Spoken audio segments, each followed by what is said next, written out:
Do any of y'all remember those art museum field trips in elementary school?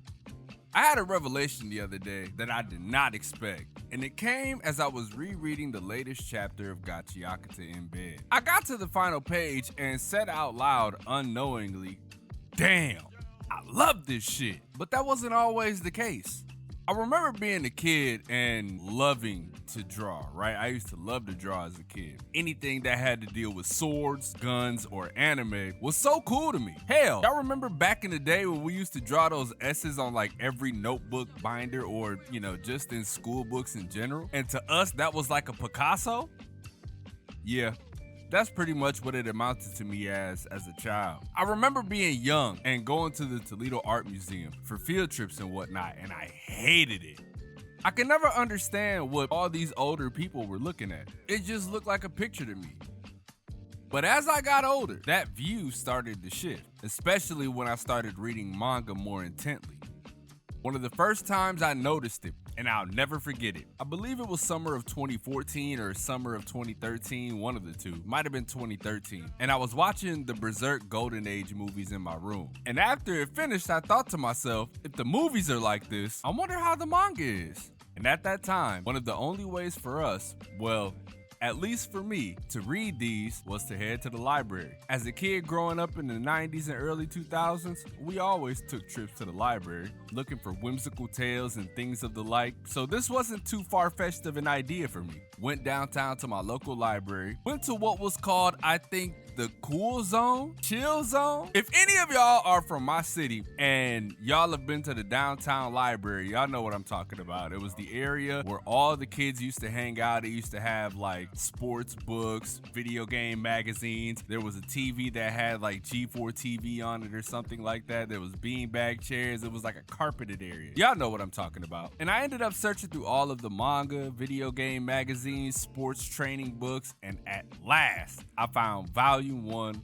of Berserk. It was all tattered up, dirty as a motherfucker, but still readable. I went to the corner that had the big ass beanbag chairs, and I think there was a fireplace there if I'm not mistaken, and was whisked away into a world unknown to me at the time. And as I read it, I began to realize that this wasn't just a story I was reading. It was an experience. Manga became a gateway drug for me to understand visual storytelling. It began to transform my understanding of what art really is. One of the biggest lessons I learned from reading manga is the power of detail. And since I was just talking about Berserk, might as well use that as an example. In Berserk, and rest in peace to my GOAT, Kentaro Miura, each panel is skillfully crafted, filled with texture that evokes raw emotion and sets the scene so perfectly. You can practically feel the pain that Guts endures as he triumphs through a world that, while it seems disgusting, is drawn so beautifully. And look, bruh, I don't read or watch One Piece, but even I can see that there is nothing simple about the art, at least now. It may seem simple at first, but the intricate layers of design within Oda's character expressions and gags are truly works of art.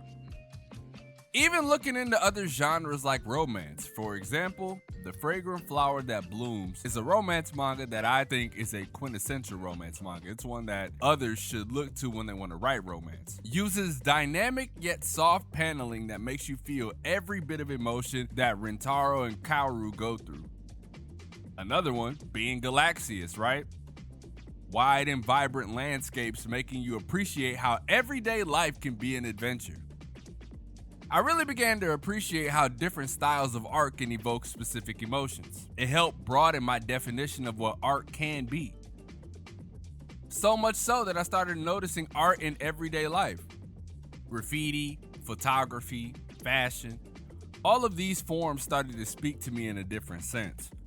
It's like I could understand the message they were trying to convey. My habit of analyzing panels as a content creator trained my eyes to pick up on details I would have missed before. It's like I've had bad vision my whole life, and manga gave me a new pair of glasses, one that helps me see artistic touches in even the most ordinary of places.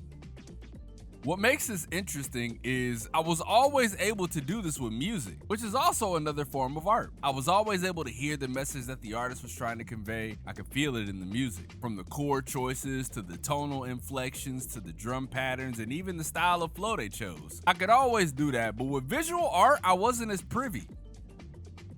Now let's circle around to the beginning of the video where I asked you guys the question about going to art museums as a kid. I see it now.